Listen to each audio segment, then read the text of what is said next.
Всем огромный привет! Хочу поделиться сегодня с вами рецептом приготовления, даже не знаю, как это назвать, либо блинчики, либо котлетки. Но вообще идея пришла из приготовления котлет по-албански. Но вместо филе куриного я сегодня возьму сердца куриные и желудки куриные. У меня здесь где-то около килограмма всего. Больше сердец, меньше желудков.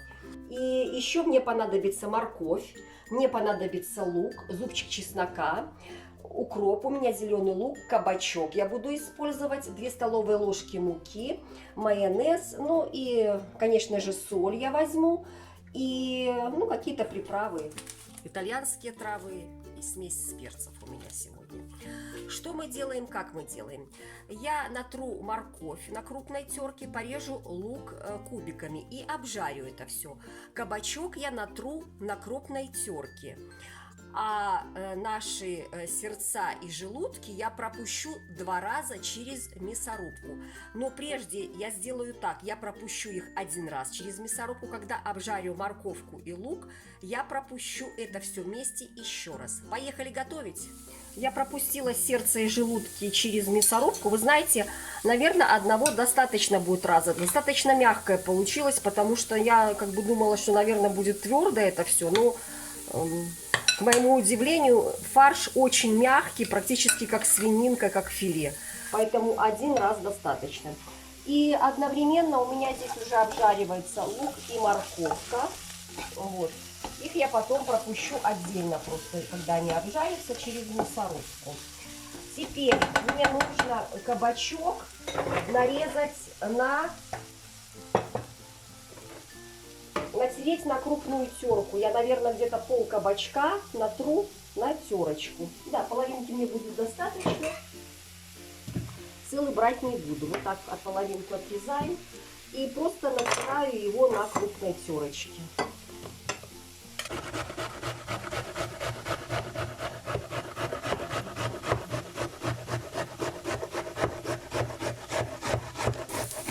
Кабачки я не буду отжимать, я их натерла на крупной терке и отправлю сразу сюда, будет сочнее, в наш фарш.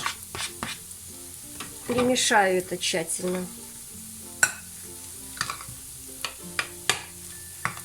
Все пропорции я напишу в описании под видео. Теперь я это пока отставляю в сторонку и буду нарезать петрушку и лук. Морковка с луком у меня уже тоже обжарились, я их выключаю.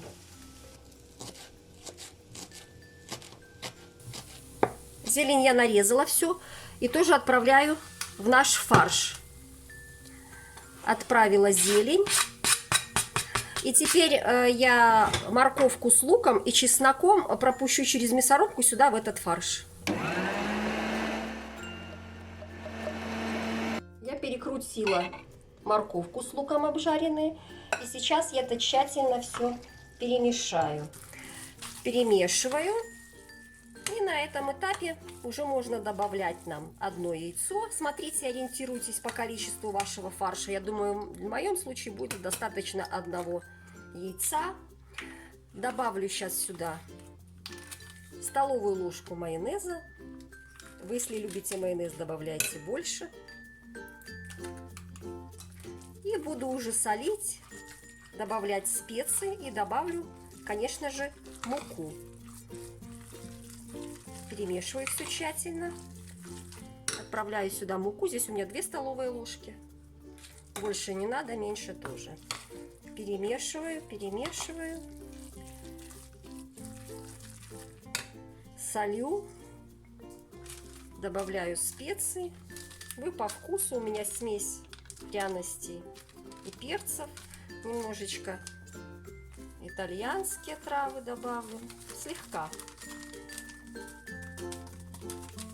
Для запаха. Опять же перемешиваю. Сюда и карри хорошо подойдет, потому что все-таки у нас здесь куриные сердечки и желудки. И опять солю.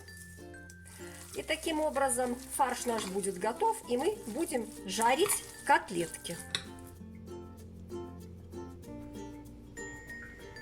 Фарш готов. Сейчас будем обжаривать наши котлетки. Я попробую два варианта. В виде котлеток. Вот я добавляю масло на сковородку. Она уже раскалилась. Я попробую два варианта. В виде котлеток и в виде блинчиков. Можно накладывать будет ложкой, а можно формировать котлетки. Сейчас я буду смочу руки. Возьму фарш. Он достаточно податливый. В принципе, получаются даже очень хорошие. Вот такие котлеточки. Небольшие и красивые. Фарш по консистенции как свиной или куриный, только гораздо дешевле. Вот делаю огонь поменьше и формирую следующую.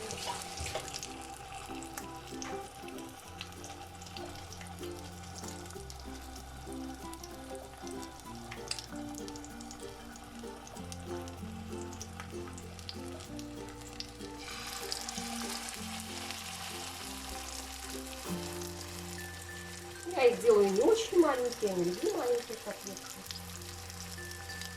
Я уже это неоднократно говорила. Кстати, посмотрите, как я делаю котлеты из свиного фарша. У меня есть очень хорошее, замечательное видео на моем канале. Вам понравится этот рецепт.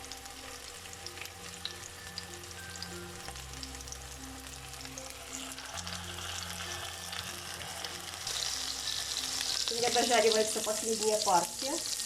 Я ее сейчас аккуратненько переверну. Хочу сказать, что в виде блинчиков не очень хорошо жарить. Я вот одну пожарила, мне не понравилось. И теперь сюда аккуратненько я положу те, которые я пожарила до этого. Закрою крышкой. И где-то минут 7 на маленьком-маленьком огне я их подтушу. Пусть доготавливаются. Котлетки приготовились, они подтушились. Я уже себе положила на тарелочку с гарниром. Очень прекрасно, наверное, подойдет рис. Я так думаю, сюда картофельное пюре. Ну и сейчас попробуем. Смотрите, какие они замечательные получились. Не развалилось ничего, все замечательно. Сейчас попробуем. Очень вкусно. Чувствуются вот эти вот самые такие песчиночки. Не песчиночки, но такие кусочечки маленькие от сердец и желудков. Я вам хочу сказать, что очень вкусно. Попробуйте, приготовьте, вы останетесь довольны. Тем более, что это хорошая замена дорогому мясу. И диетически полезно и вкусно. До скорых встреч, друзья. Заглядывайте на мой канал.